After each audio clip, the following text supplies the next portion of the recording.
दुर्गेंद्र चौहान हो। उम्र के जिस पड़ाव में नेता मार्गदर्शक मंडल में भेजे जाते हैं, राजनीति भी उनसे किनारा कर लेती है, या यूं कहें कि उन्हें संन्यास लेने के लिए विवश कर दिया जाता है।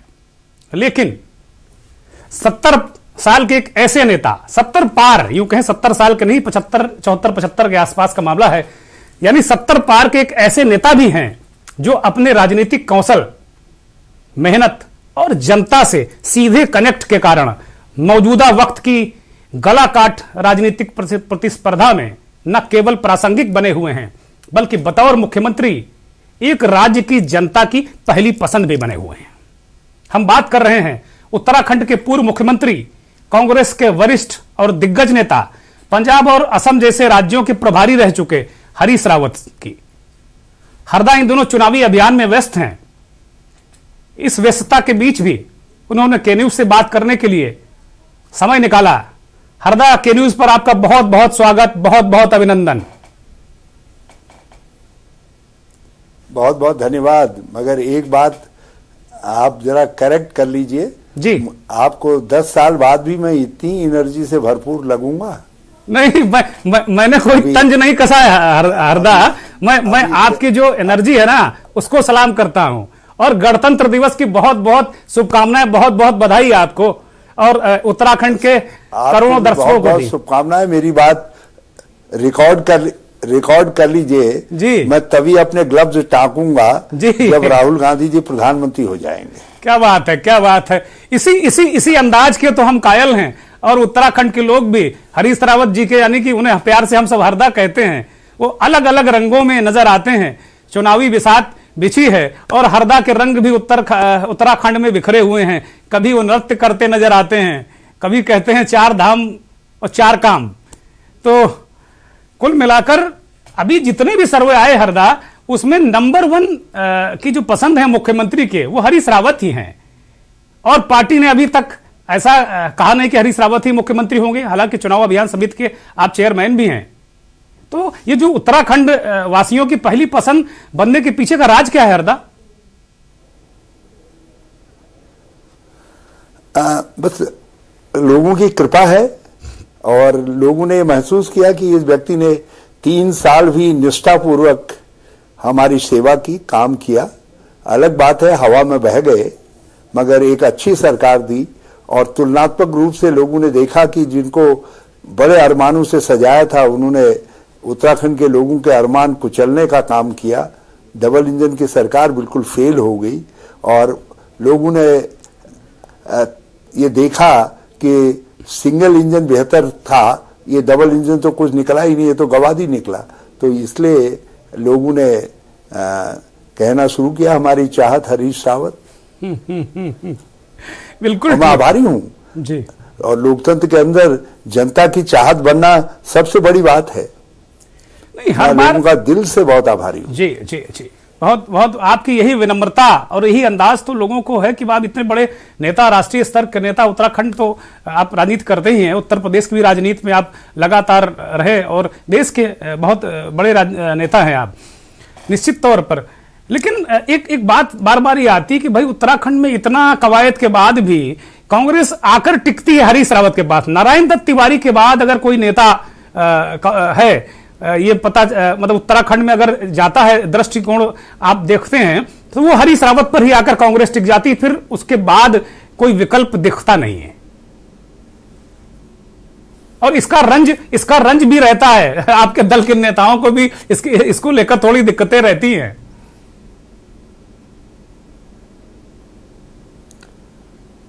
नहीं, ऐसा नहीं है। हमारे पास काबिल नेताओं की एक लंबी कतार है जी। बहुत अच्छी हमारे पास नेतागण हैं, और वो राज्य को बहुत अच्छा प्रशासन दे सकते हैं।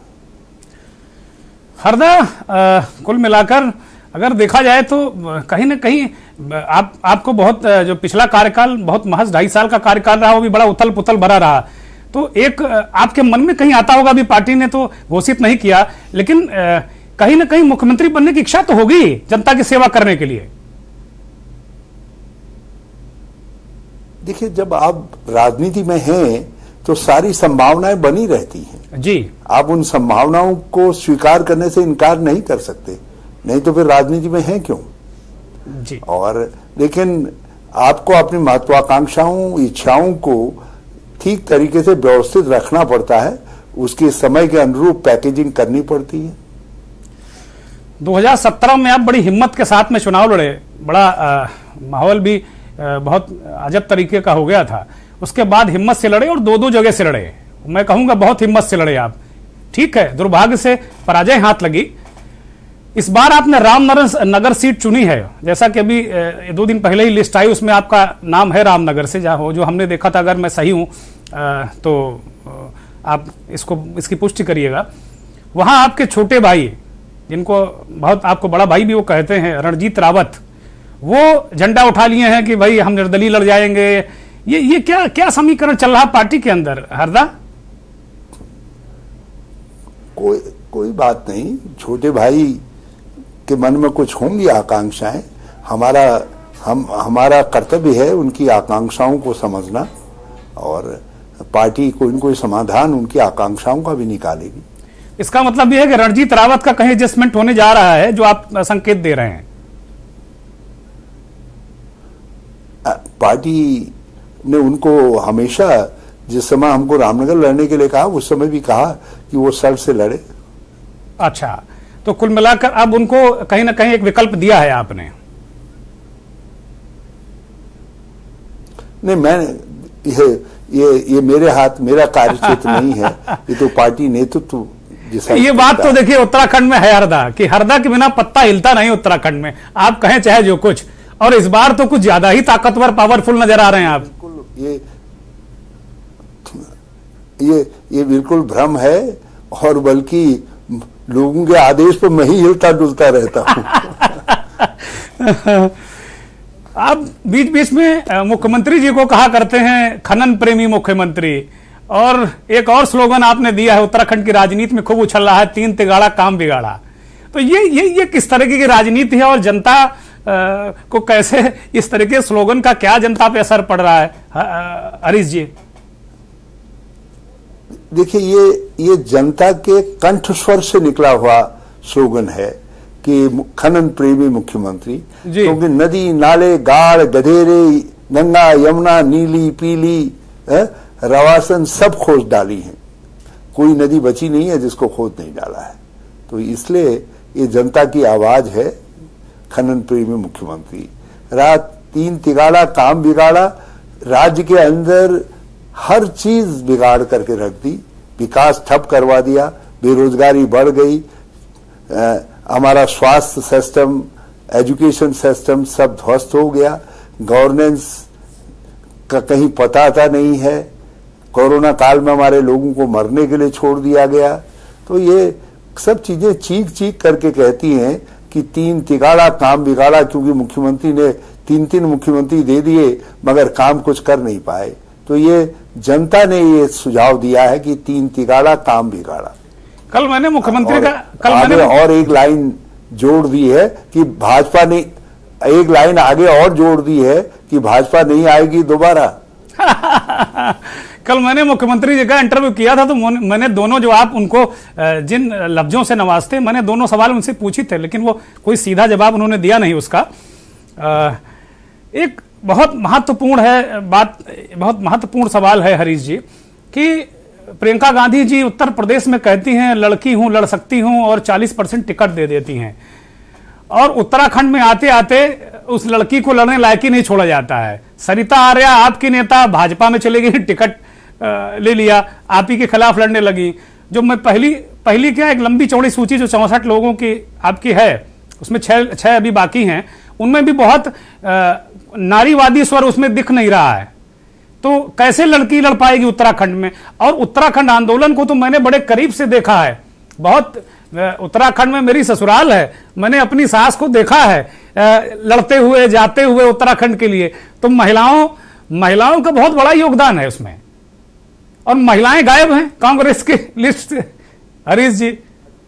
फिर देखिए, आपसे तो उत्तराखंड का रिश्ता निकला है, ये तो और अच्छी बात है। बड़ा गंभीर रिश्ता है, बहुत गंभीर रिश्ता है। हमने पहले से ज्यादा महिलाओं को पहले से ज्यादा महिलाओं को टिकट दिया है और भगवान ने चाहा तो एक आध और महिला को भी टिकट देंगे।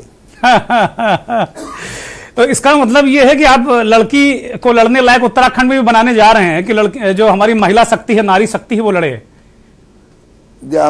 हम हमारी नेता ने कहा है, हम उसको वास्तविकता के धरातल पर उतारेंगे, क्योंकि ये प्रत्याशियों का चयन अचानक नहीं होता, एक बड़ा लंबा समय लगता है। तो अगली बार मैं लड़की हूं, लड़ सकती हूं नारे के तहत हम 12-14 महिलाओं को इस बात के लिए तैयार करेंगे कि वो विधानसभा में पहुंचे। ठीक बात है। एक कांग्रेस ने चेहरा घोषित करने में हरीश जी क्या दिक्कत थी? आप जैसा विराट व्यक्तित्व का नेता है, ऐसी कौन सी बात है जो तमाम पार्टियां करती हैं? भारतीय जनता पार्टी में करके चल रही है, आम आदमी पार्टी ने भी किया। हरीश रावत अगर सर्वमान्य नेता है तो चेहरा घोषित करके लड़ने में क्या दिक्कत है? पार्टी अपनी परंपराओं को भी देखती है और साथ साथ सारे देश को ध्यान में रख करके निर्णय लेती है। हमने बात उठाई थी, लेकिन नेतृत्व ने जो निर्णय लिया हमें वो स्वीकार्य है। उन्होंने कहा आपके नेतृत्व में चुनाव लड़ा जाएगा और चुनाव के बाद कांग्रेस अध्यक्ष मुख्यमंत्री नामजद करेंगे। ठीक बात है। आप कहते हैं मैं नर्तक हूं, जो उस्ताद कहेंगे उसी तरह नाचूंगा और औरों को नचाऊंगा भी। आपके जो विरोधी नेता पार्टी के अंदर कह रहे हैं कि हरदा नचा भी रहे, नाच भी रहे हैं। लोगों ने पूछा मुझसे कि आप चुनाव लड़ेंगे? मैंने कहा भाई मैं नर्तक हूं, मंच सजा है तो मेरे पांव अपने आप थिरकने लगते हैं, लेकिन गुरु की आज्ञा जब होगी, गुरु हमारी पार्टी है, गुरु की आज्ञा होगी तभी तो नाच सकता हूं। तो आप पार्टी ने आज्ञा दी है तो मैंने आप कल परसों से मुझे नाचता हुआ देखेंगे। नहीं, आपके नृत्य तो अभी हम लोगों ने देखे हैं हाल में, और पार्टी के अंदर भी जो नृत्य आप चला रहे हैं वो भी सबके सामने ही है। कुछ महत्वपूर्ण बड़े गंभीर सवाल हैं उत्तराखंड के। एक तो 4 धाम 4 काम जो आपने कैंपेन लॉन्च किया है, वो कैंपेन क्या है हरीश जी? और जो उत्तराखंड के बेसिक मुद्दे हैं, पहाड़, जो पानी, जवानी, रोजगार, इस तरह के जो अहम मुद्दे हैं उत्तराखंड के, पलायन, इन मुद्दों पर कांग्रेस के एक बहुत वरिष्ठ नेता जो मुख्यमंत्री का चेहरा भी हैं, हम तो कम से कम मानकर चल रहे हैं और उत्तराखंड की जनता भी मान रही है इस बात को, उनका क्या नजरिया है और मुद्दे क्या हैं आपके कांग्रेस पार्टी के? वहां देखिए, हमारे राज्य में निश्चित तौर पर पलायन कह लीजिए या बढ़ती हुई बेरोजगारी एक बड़ा, ये दोनों बड़े इशू हैं, मुद्दे हैं। और हमारे पास पलायन को नियंत्रित करने की एक कार्य योजना है। हमने 2013-14-15 में उसको क्रियान्वित किया था। पर्याप्त समय नहीं मिल पाने के कारण उस समय वो पूर्ण रूप से धरती में नहीं उतर पाई, लेकिन जो सरकार हमारे बाद आई उसने उन योजनाओं को जो पलायन को रोकने के लिए थी उनको समाप्त कर दिया। बेरोजगारी ऐसा लगता है कि भाजपा के साथ जुड़ी हुई है। इन्होंने पद रिक्त पड़े हुए हैं, पद ही नहीं भर रहे, नए पद सृजित नहीं कर रहे। पहले आर्मी इत्यादि की हर 6 महीने में हमारे वहां भर्ती होती थी, पैरा मिलिट्रीज की, इनकी अब वो भी भर्तियां भी नहीं हो रही हैं। बेरोजगारों की संख्या, तादाद बढ़ती जा रही है। स्वरोजगार को आप ठीक से बढ़ावा दे नहीं पा रहे हैं। इनका स्टार्टअप इत्यादि सब नारे सिद्ध हुए, खोखले नारे सिद्ध हुए। तो बेरोजगारी इस समय चरम पर है, वो भी एक बड़ा मुद्दा है। महंगाई बहुत बड़ा मुद्दा है। हम उपभोक्ता स्टेट हैं, सबसे ज्यादा पीड़ा हमारे स्टेट को होती है। गैस सिलेंडर कौन सहन कर सकता है 950 रुपये में जो है। डीजल पेट्रोल के दाम बढ़ने से हमारे वहां हर ईटेबल आइटम महंगा हो जा रहा है। खाने का तेल इस समय 200 रुपया लीटर मिल रहा है। दालें महंगी, सब चीजें महंगी, अब तो कपड़े और जूते तक महंगे होने जा रहे हैं। तो ये सब चीजें हैं और इसके साथ गवर्नमेंट नाम की कोई चीज है ही नहीं। भ्रष्टाचार चरम पर है। लोकायुक्त की बात इन्होंने कही, हमने जो लोकायुक्त चयनित करके भेजा था गवर्नर को, 5 साल गवर्नर से वो फाइल ही नहीं निकालने दी। वो फाइल को दबा करके बैठे पड़े हैं। तो राज्य के अंदर भ्रष्टाचार शिष्टाचार बन गया है। मुख्यमंत्री को लोग खनन प्रेमी मुख्यमंत्री कह रहे हैं। नदी नाले गाड़ गधेरे सारी गंगा यमुना सब खोद डाली है। हालत यह है भ्रष्टाचार की इस समय, जब आचार संहिता लग गई तो उसके बाद हजारों ट्रांसफर कर दिए। सड़ाद आ रही है सचिवालय में भ्रष्टाचार की। इलेक्शन कमीशन को संज्ञान लेकर के एक सचिव को हटाना पड़ा, दूसरा सचिव नियुक्त करना पड़ा। बल्कि हमको भी सत्ता में आने के बाद इस मामले की जांच करनी पड़ेगी, कैसे ये रीढ़ विहीन अधिकारी हैं जिन्होंने इस तरीके के ट्रांसफर कर दिया। और राज्य की कांग्रेस पार्टी ने, हरीश जी, कांग्रेस पार्टी ने क्या चुनाव आयोग से शिकायत की है जिसको आप कह रहे हैं? जी, मैं उसी की बात कर रहा हूं। कोरोना काल में हमारे लोगों को मरने के लिए छोड़ दिया, बेड नहीं, ऑक्सीजन नहीं, डॉक्टर नहीं, दवाइयां नहीं। अरे फिर काहे की सरकार हो? और कुंभ के अंदर कोरोना टेस्टिंग के नाम पर इतना बड़ा घोटाला कर दिया कि दुनिया भर में हमारी बदनामी होगी कि उत्तराखंड जो कोरोना स्प्रेडर करके। तो ये है, विकास बिल्कुल ठप पड़ा हुआ है। जब विकास नहीं होगा, ग्रोथ नहीं होगी, एम्प्लॉयमेंट कहां से जनरेशन होगा? तो श्रम कानून ऐसे बना दिए, उससे मजदूरों की छटनियां, मनमाने तरीके से पूंजीपति छटनियां कर रहे हैं।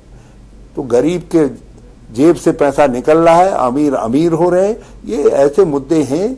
और अर्थव्यवस्था बिल्कुल चरमरा गई है, राजस्व वृद्धि दर नकारात्मक हो रही है। तो इन सब सवालों पर इस चुनाव में हम उठाएंगे। और इसीलिए हमने कहा है कि 3 तिगाड़ा काम बिगाड़ा, भाजपा नहीं आएगी दोबारा। और हमने कहा है कि उत्तराखंड का सम्मान, 4 धाम 4 काम।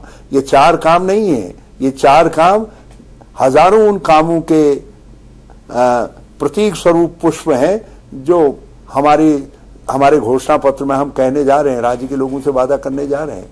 हमने कहा है कि लाओ कांग्रेस सरकार, सिलेंडर नहीं होगा 500 के पार। हम राज्य के 5 लाख परिवारों को प्रति साल जो है 40,000 रुपया देंगे अनुदान के रूप में, मदद के रूप में। जो है हमने ये भी वादा किया है कि 4 लाख रोजगार सृजित करेंगे उत्तराखंड के अंदर, स्थायी प्रकृति के रोजगार सृजित करेंगे। और स्वास्थ्य सेवाओं को सुधारेंगे, लोगों के डोर स्टेप पर मेडिकल सुविधाओं को लेकर के जाने का एक ठोस प्रयास किया जाएगा। तो ये सब चीजें हैं जो हमने राज्य के लोगों से कही हैं। आपने बड़ी महत्वपूर्ण बात कही हरीश जी।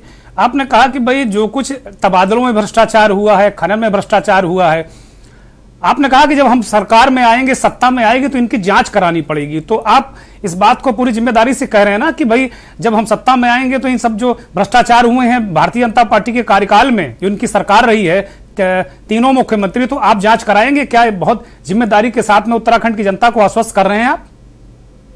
देखो, कुछ चीजें ऐसी हैं जो ज्वलित बिल्कुल दिन के उजाले की तरह दिखाई दे रहा है कि जानबूझ करके एक भ्रष्टाचार किया गया है। ये केवल ऐसा नहीं है कि काम करते करते कोई अनियमितता हो गई। हम ऐसे सवालों को समझने का प्रयास करते हैं। इसमें तो आपने षड्यंत्रपूर्ण तरीके से भ्रष्टाचार किया है, तो उन मामलों की जांच तो करनी ही पड़ेगी। जी, इसका मतलब आप इस बात को कह रहे हैं कि भाई जो भी भ्रष्टाचार हुआ, आप अगर मुख्यमंत्री बनते हैं और आपकी सरकार आती है तो आप जांच कराएंगे? ठीक, आप जांच कराएंगे? जी। कुल मिलाकर बड़ी महत्वपूर्ण बात आपने कही कि भाई हम जांच कराएंगे। आपकी पार्टी के नेता गौरव वल्लभ से कल बात हो रही थी, वो तो 10 मार्च से पहले ही सरकार बना दिए हैं। कह रहे हैं कि भाई मेरी सरकार बन गई, शपथ लेना केवल बाकी है। वो कह रहे हैं कि मुख्यमंत्री जी जैसे ही अपने ऑफिस में बैठेंगे, जो 4 धाम 4 काम और जो आपने रियायतें देने की बात कही, कल कैंपेन जो लॉन्च किया है आपने, उसको पहले दस्तखत इसी पर होंगे।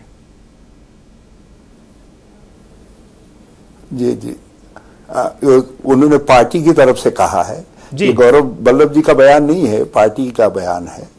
हाँ हाँ, हमारी कांग्रेस की सरकार उसका आदर करेगी। ठीक है। हरक सिंह रावत जी कहां से चुनाव लड़ रहे हैं? यह खबर आ रही कि सतपाल महाराज के खिलाफ चुनाव लड़ेंगे। हरीश जी, देखो, ये काम तय करना मेरे हाथ में नहीं है, ये पार्टी तय करती है। देखते हैं क्या तय होता है। वो तो माफी मांग चुके हैं आपकी, अब तो माफ कर दीजिए ना उनको। आपके छोटे भाई हैं, बहुत। और इस समय तो हम देख रहे हैं इधर कम से कम महीना 2 महीने से तो लगातार वो कह रहे हैं कि भाई हरीश जी हमारे नेता हैं, हमारे बड़े भाई हैं। जब मैं छात्र संघ का अध्यक्ष था तो हरीश जी मेंबर ऑफ पार्लियामेंट थे, तो उनके नेतृत्व में काम करने में कोई दिक्कत नहीं। बाकी लोगों को तो वो कह रहे हैं कि भाई हमारे सब चेले चपाटी रहे हैं।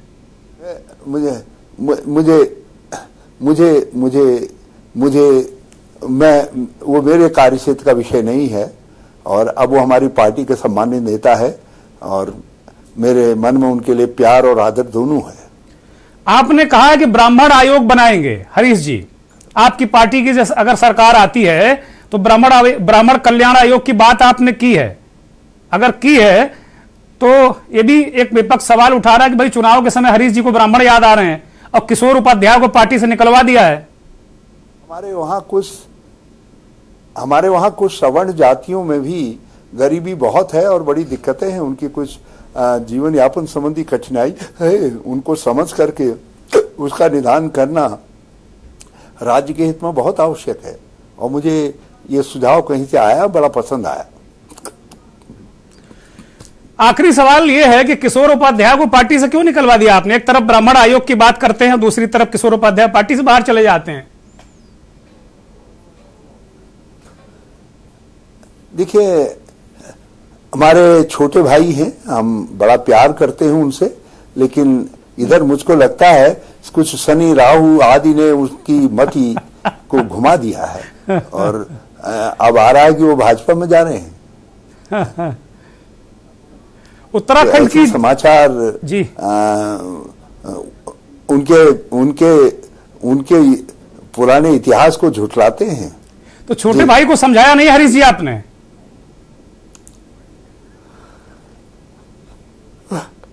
मैंने बहुत समझाने की कोशिश की। जब छोटा भाई अपने से बड़ा हो जाए कद में तो फिर समझाना मुश्किल हो जाता है। उत्तराखंड की जनता के लिए अगर कोई संदेश देना धन्यवाद चाहे। आपका बहुत बहुत। हम कांग्रेस कमर कस करके आपको उत्तराखंड वासियों को एक अच्छी सरकार, जनता की सुनने वाली सरकार, जनता की आज्ञाकारी सरकार देने का प्रयास करने के लिए संकल्पबद्ध है। बहुत बहुत धन्यवाद हरीश जी हमें समय देने के लिए और हमारे ढेर सारे दर्शकों को बहुत सारी बातें बताने के लिए उत्तराखंड के चुनाव के संदर्भ में। तो ये थे पूर्व मुख्यमंत्री हरीश रावत, जिन्होंने बहुत साफगोई के साथ में पार्टी के अंदर जो सवाल उठ रहे हैं उनका भी बहुत बेहतरीन तरीके से जवाब दिया और विपक्ष से कांग्रेस पार्टी कैसे लड़ेगी, कैसे सरकार में आएगी, इसका रोड मैप भी दिया है। लेकिन इस पूरे साक्षात्कार के दौरान एक बात काबिले तारीफ रही कि उनकी किसी बात से ऐसा नहीं लगा कि कहीं अहंकार की भनक तक लगे। मतलब कहीं ऐसी कोई बड़बोलेपन की बात उन्होंने नहीं की इसमें कहीं अहंकार का पुट हो। फिलहाल इस कार्यक्रम में इतना ही।